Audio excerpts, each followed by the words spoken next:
এটা তো স্বাভাবিক ব্যাপার। একটা লোক তার কাছে সমস্ত তথ্য একটা বিধানসভার সাধারণ মানুষ কার কাছে থাকবে বলুন?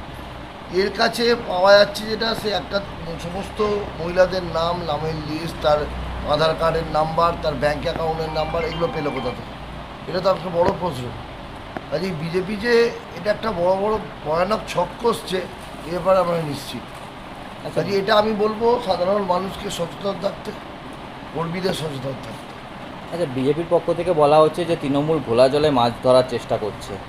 গোলা জলটা কাজ 4 তারিখ হয়ে যাবে। ঠিক আছে। দাদা, গতকাল রাজধরপুরে দেখা গেল যে বিজেপি প্রার্থী টাকা দেওয়ার একটা অভিযোগ উঠেছে, সেটা নিয়ে কি বলবেন দাদা? দেখুন, এরা মানুষ তো মানে কি বলবো, এদের ভোট দেবে না এরা ধরে নিয়েছে। এরা ভাবছে যে টাকা বিনিময়ে মানুষের ভোট কিনে। পশ্চিমবাংলার মানুষ টাকায় বিক্রি হয় না। আগামী দিনে কি সেরকম কিছু পদক্ষেপ আপনারা নেবেন এই বিষয়ে, যেটা গতকাল ঘটলো?